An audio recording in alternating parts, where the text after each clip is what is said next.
పేతురు రాసిన మొదటి పత్రిక మొదటి అధ్యాయము 14వ వచనం. నేను పరిశుద్ధుడనై ఉన్నాను కనుక మీరును పరిశుద్ధులై ఉండుడని వ్రాయబడి ఉన్నది. కాగా మీరు విధేయులకు పిల్లలై మీ పూర్వకాలపు అజ్ఞాన దశలో మీకుండిన ఆశలను అనుసరించి ప్రవర్తింపక మిమ్మును పిలిచిన వాడు పరిశుద్ధుడై ఉన్న ప్రకారము మీరును సమస్త ప్రవర్తన యందు పరిశుద్ధులై ఉండుడి. వాక్యాన్ని అండర్లైన్ చేసుకోండి. పరిశుద్ధత. ఎంతమంది జీవితాల్లో పరిశుద్ధతను కాపాడుకుంటున్నారు? సమస్త ప్రవర్తన యందు జాగ్రత్తగా మీ ఆశలు, మీ అడియాశలను తీసి పక్కన పడేయమంటున్నారు. వాటిని విడిచిపెట్టండి. వేటి మీద ఎక్కువ ఆశ కలిగి ఉన్నావో ఆశల్ని తీసే. ఆశ నిగ్రహము నీలో ఉండాలి. నీ దేవుడు పరిశుద్ధుడై ఉన్నాడు కాబట్టి మీరు అన్ని విషయములలో పరిశుద్ధమైనటువంటి ప్రవర్తన కలిగిన వారిగా ఉండాలా. కానీ ఇక్కడ కొద్దిమంది పరిశుద్ధత నుంచి తొలగిపోయి ఉన్నారు. పరిశుద్ధమైన జీవిత విధానం నుంచి తొలగిపోయి ఉన్నారు. మీకు తెలుసు అది. అన్నాడు దేవుణ్ణి చూసి ఆదాము ఏ విధంగా అయితే ఏదైనా తోటలో దాక్కున్నాడో అలా దాక్కుంటారు మీరు. పరిశుద్ధతను విడిచిపెడుతున్నారు.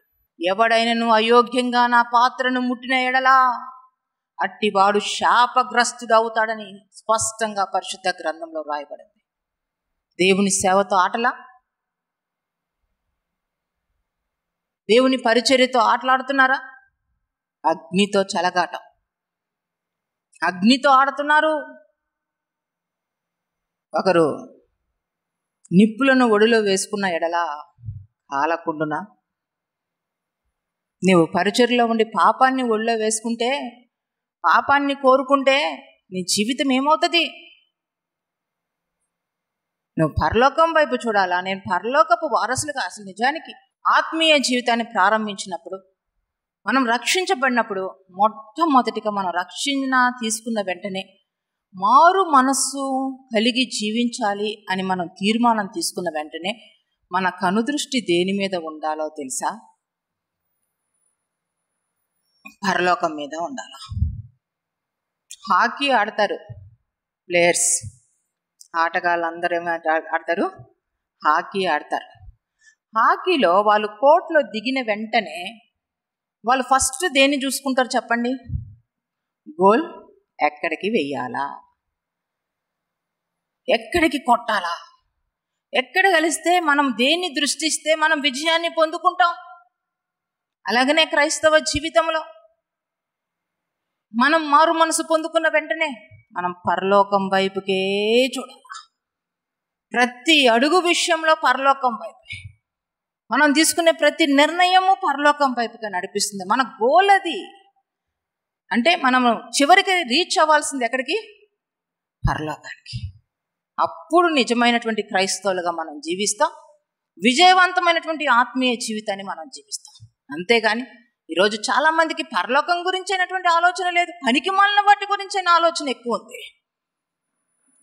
పరలోకానికి వెళ్ళాలని ఒక నిర్దిష్టమైన గురి ఏ ఒక్కరికి లేదు. వ్యర్థమైన వాటిని ఆలోచిస్తూ వ్యర్థంగా జీవిస్తూ ఉన్నారు.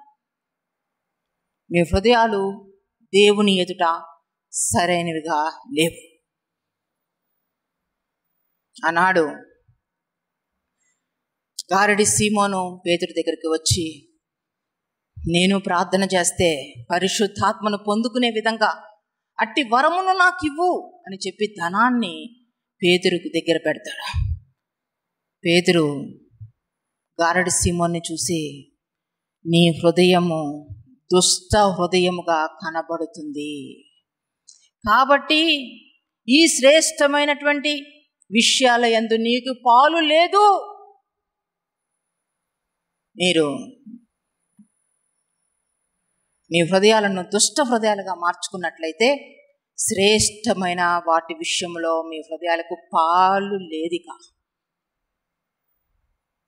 ఇంకా శ్రేష్టమైనవి వాటి చేత మీరు ఏవి రమ్యమైనవో, ఏవి ఖ్యాతి గలవో, ఏవి కోరదగినవో వాటి యందు మీరు ఇంకా వేటిని మీరు పొందుకోలేరు. మీ హృదయము దుష్ట హృదయముగా మీరు మిగుల్చుకున్నట్లయితే పరిశుద్ధాత్మకు మీ హృదయంలో ఇంకా చోటు లేదు. మీ హృదయము దుష్టత్వముతో దుష్టుడు ఏలుతున్నట్లయితే అభిషేకానికి ఇంకా చోటు లేదు మీ హృదయాల్లో. మీ హృదయాలు దుష్ట హృదయంగా ఉన్నట్లయితే ఎట్టి పరిస్థితుల్లో కూడా వరాలతో నింపబడే అవకాశము లేదు. అంటే పర సంబంధమైనవి కాదు, పరలోక సంబంధమైనవి. పరలోక సంబంధమైన వాటికి మీరు ఇంకా పాలిభాగస్తులు కాదు. కాబట్టే దుష్ట ప్రవర్తన విడిచిపెట్టాలా, దుష్ట హృదయాన్ని విడిచిపెట్టాలా. ఎంతకాలము మీరు గారడి చేస్తారు? దేవునితో గారడులు చేస్తారా? దేవుని సన్నిధిలో గారడులా ఎట్లా వీలవుతుంది? దేవుడు చూస్తున్నాడనే భయం వ్యర్థం చేస్తున్నారు. జాగ్రత్త, మీ జీవితాలు సరిచేసుకోండి. దుష్ట హృదయంలో ఉన్న వారికి పాలు పంపులు లేవు. నీ హృదయం అంతా నాశనకరంగా పాపముతో నింపుకొని వచ్చి నువ్వేదో కావాలి, ఏదో జరిగిపోద్దంటే ఎలా జరుగుతుంది? ముందు నీ హృదయాన్ని నువ్వు శుద్ధీకరించుకోవాలి కదా. ఇక్కడ గారడి సీమోను శ్రేష్టమైనది కోరుకుంటున్నాడు, పరలోక సంబంధమైనటువంటి వరాన్ని కోరుకుంటున్నాడు. కానీ పేతురు అంటున్నాడు, నీ హృదయము సరిగా లేదు, కాబట్టి ఈ విషయం అందు నీకు పాలు పంపులు లేవు. అక్కడే నశించిపోతున్నారు, అక్కడే పతనం అవుతున్నారు, అక్కడే కాలు జారిపోతుంది. ప్రతి ఒక్కరూ రక్షించబడాలా, మీ ఇంటి వారందరూ రక్షించబడాలి. నీవు ముందు బలాన్ని పొందుకో, నీవు ముందు బంధకాల నుంచి విడుదల పొందుకో. నీవు బంధించబడితే బంధించబడిన వారిని విడుదల చేయలేవు. నువ్వు పాపంలో కూరుకుపోతే పాపంలో ఉన్నవారిని నువ్వు విడుదల చేయలేవు. కాబట్టి ముందు నీ దుమ్మును తులుపుకొని నిన్ను నువ్వు సరిచేసుకొని ఒక నిర్దిష్టమైన గురి కలిగి నీవు నీ ఇంటి వారు రక్షించబడాలనే ఒక నిర్దిష్టమైన గురితో మొదటిగా ప్రార్థనలో పెట్టు. ప్రార్థన చేయి, విజ్ఞాపన ప్రార్థన చేయి. నశించిపోయే ఆత్మల పట్ల భారము కలిగి జీవించడానికి నేటి దినాన తీర్మానం తీసుకో. ఈ తీర్మానమే నీ జీవితాన్ని ధన్యకరంగా మారుస్తుంది తప్ప ఇంకా ఏది నీ జీవితాన్ని ధన్యకరంగా మార్చలేదు. నీ కొరకు యేసయ్య ఎంత శ్రమను పొందుకున్నాడు. అడుగడుగున రక్తము కార్చాడు నీ కోసం. చివరి రక్త బొట్టు వరకు నీ కొరకు కార్చాడు. నీ పాప బంధకాల నుంచి నిన్ను విడుదల చేశాడు. ఆయన పరిశుద్ధమైన రక్తము, విలువైన రక్తముతో నిన్ను కడిగాడు, పవిత్రపరిచాడు, పరిశుద్ధపరిచాడు. ఆయన మన కొరకు కార్చిన ప్రతి రక్త బిందువుకి మనమే సాక్షులము.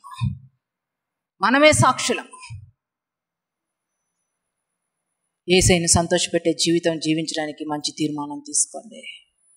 యేసయ్య కోసం బ్రతకడానికి మంచి తీర్మానం తీసుకోండి. మేరీ స్పెన్సర్ లాగా ఆఫ్రికా ఖండానికి వెళ్ళి డేవిడ్ లివింగ్స్టన్ యొక్క బయోగ్రఫీ వినినటువంటి మేరీ స్పెన్సర్ ఆఫ్రికా ఖండానికి వెళ్ళడానికి, అక్కడ పరిచర్య చేయడానికి తన తీర్మానం తీసుకుంది. మేరీ స్పెన్సరు మిషనరీగా ఆఫ్రికాకి వెళ్ళడానికి తీర్మానం తీసుకున్నప్పుడు ఆఫ్రికా ఒక తెల్లవాళ్ళ సమాధిగా అయిపోయింది. అక్కడికి వెళ్ళినటువంటి మిషనరీస్ అందరూ కూడా శవాలై తిరిగి వస్తున్నారు. కానీ ఎక్కడా భయపడలేదు మేరీ స్పెన్సర్. ఒక నిర్దిష్టమైన గురి కలిగి ఉంది. దేనికి జడియలేదు. నేను ప్రభు కోసం నిలబడతా, యేసయ్య నాకు తోడుగా ఉంటే చాలు,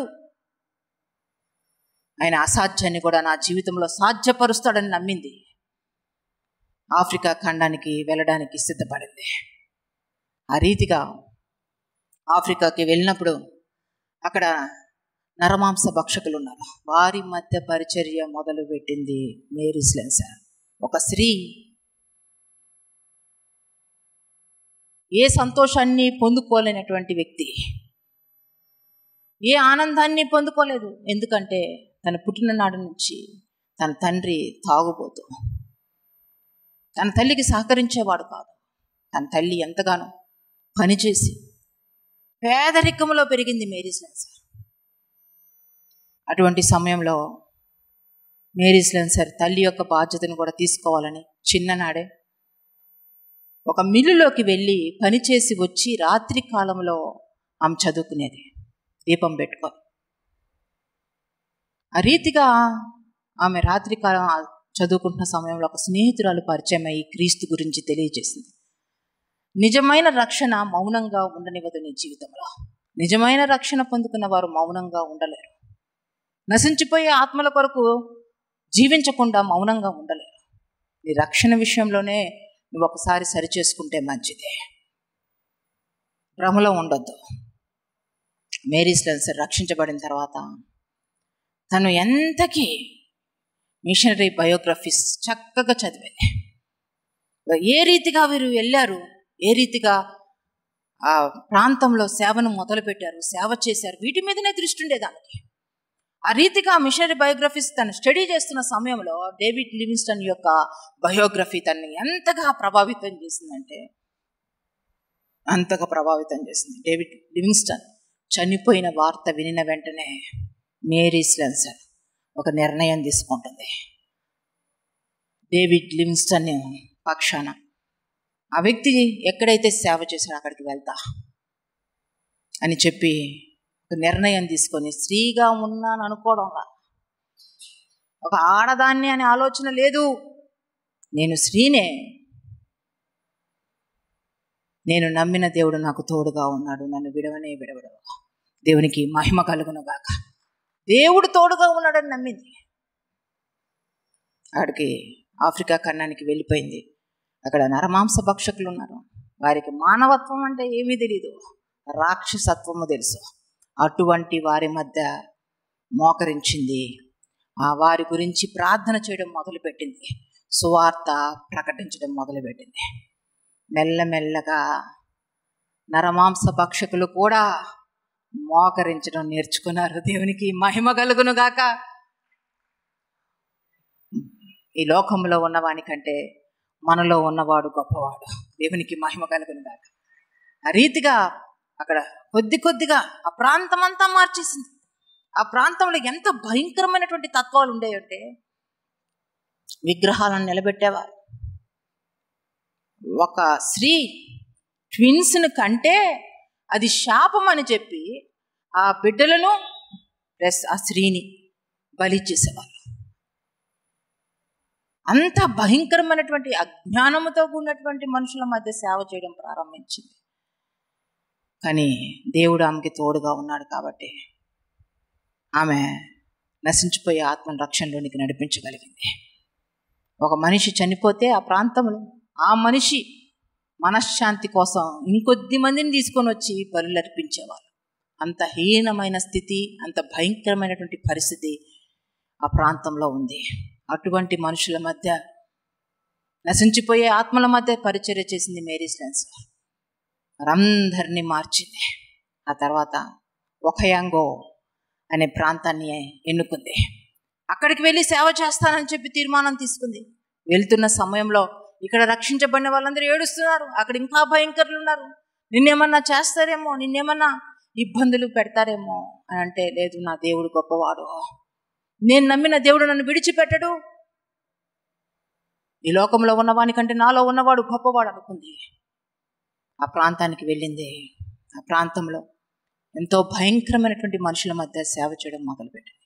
ఆ రీతిగా ఆమె 12 సంఘాలను నియమించింది. దేవునికి మహిమ కలుగును గాక. 12 సంఘాలను ఆమె ఏర్పాటు చేసుకుంది. 12 సంఘాలకు రక్షించింది ఆమె. వయసు అయిపోయింది తన జీవితంలో. మోకాళ్ళకి ఆర్థరైటిస్, భయంకరమైన ఆర్థరైటిస్ వచ్చింది ఆమెకి. ఇంకా నడవలేని పరిస్థితి ఆమె జీవితంలో.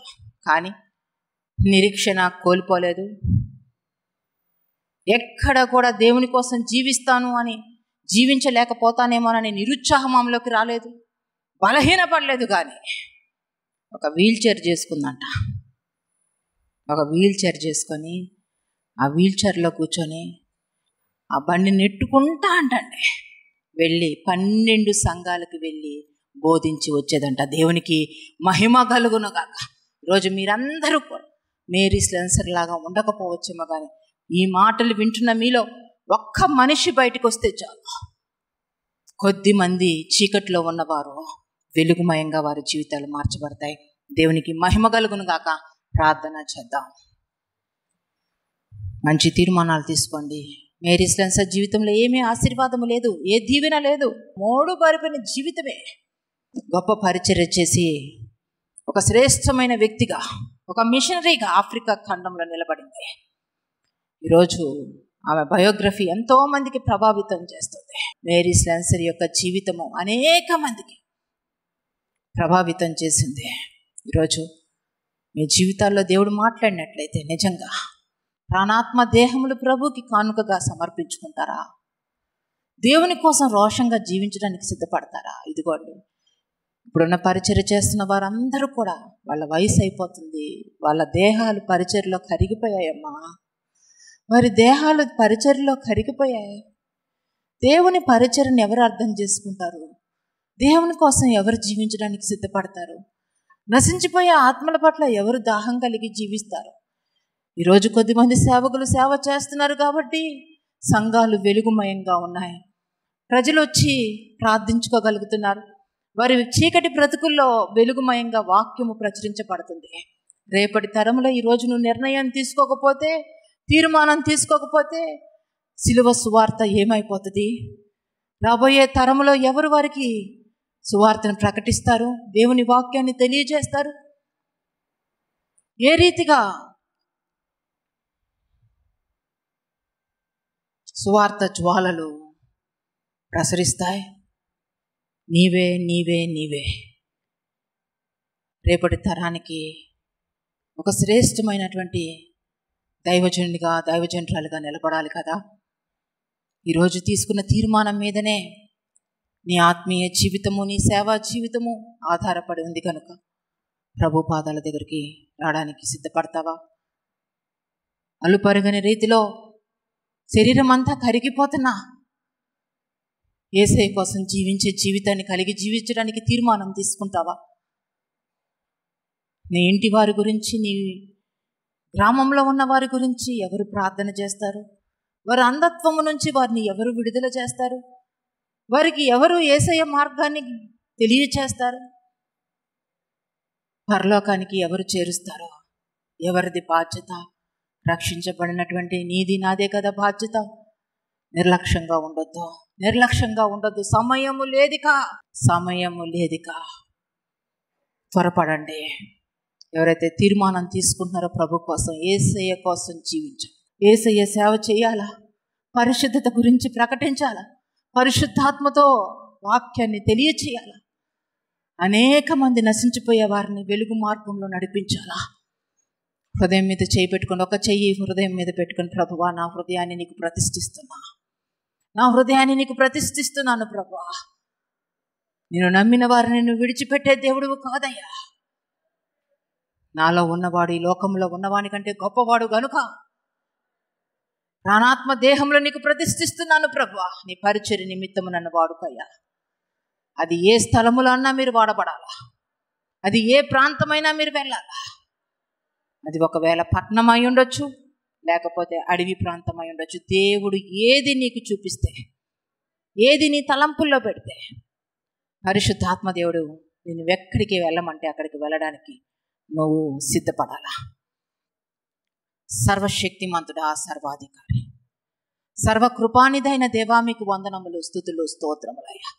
అద్భుతకరుడా, ఆశ్చర్య కార్యములు చేయగల దేవా, మహోన్నతుడా, మహాగణుడా నీకు వందనములు, స్తోత్రం అయ్యా. ఎవరైతే ప్రభువా పరిశుద్ధాత్ముడా నీ యొక్క వేదన, బాధ, నీ దుఃఖము ఎరిగిన వారిగా నాయన నశించిపోయే ఆత్మల కొరకు జీవించడానికి ఒక నిర్దిష్టమైన గురి కలిగి తమ్మును తాము సమర్పించుకుంటుండగా, తండ్రి, కుమార, పరిశుద్ధాత్మ పేరట ప్రభువా నీవు నాకు ఇచ్చిన అధికారమును బట్టి నాయన వీరిని నీకు ప్రతిష్ఠిస్తున్నానయ్యా. వీరిని నీకు ప్రతిష్ఠిస్తున్నాను. నీ హస్తాల్లోనికి తీసుకోండి అయ్యా. నీ హస్తాల్లోనికి తీసుకోండి అయ్యా. పరిశుద్ధాత్ముడా నీకు వందనములు, పరిశుద్ధాత్ముడా నీకు వందనములు. ఒక్కొక్కరి జీవితంలో మార్పు, ఒక్కొక్కరి జీవితంలో వేదన, ఒక్కొక్కరి జీవితంలో కన్నీరు ప్రభా. ఇదిగో ప్రభువా నరకానికి కొట్టుకోబోతున్న వారి గురించి విలపిస్తున్నారయ్యా. ప్రార్థనాత్మతో నాయన తండ్రి అభిషేకించండి. నశించిపోయే ఆత్మల పట్ల భారము నాయన, బాధ్యత కలిగిన ఆయన నీ సేవ చేయుటకు నాయన తండ్రి నేటి దినాన వీరిని ఏర్పరచుకుంటున్నందుకు వందనములు, స్తోత్రములు నాయన. ఇదిగో ప్రభా, కల్వరిలో నుంచి నాయన, కల్వరి టెంపుల్ నుంచి 4 వైపుల నాయన సువార్త జ్వాలలు ప్రవహింపజేయబోతున్నందుకు వందనములు, స్తోత్రములు చేస్తాం. అద్భుతకరుడవు, ఆశ్చర్య కార్యములు చేయగలదేవు, నమ్మదగిన తండ్రి, నీకు వందనములు, స్తోత్రములు చేస్తాం. ఒక్కొక్కరిని మీరు దర్శించి మీ అభిషేకముతో నింపిన, మీ 2 అభిషేకమును అనుగ్రహించిన నీ కొరకు నాయన తండ్రి ప్రభా, నాయన శ్రేష్టమైన పరిచర్యలు చేయుటకు, సేవ చేయుటకు కృప చూపించమని ప్రతి ఒక్కరి చుట్టూ కంచి వేసి కాపాడి ఈరోజు నీకు మాట ఇచ్చి ఉంటుండగా నీకు ఇచ్చిన మాట ప్రకారం వీరి జీవితాల సమస్తాన్ని నాయన స్థిరపరచమని, సమస్త మహిమ, ఘనత, ప్రభావములు మీకే సమర్పించుకుంటాం. యేసు నామంలో, యేసనే శక్తి గల నామములో ప్రార్థన అడిగి వేడుకుంటున్నాము తండ్రి. ఆమెన్. పెద్దగా చెప్పండి. Amen, amen, amen.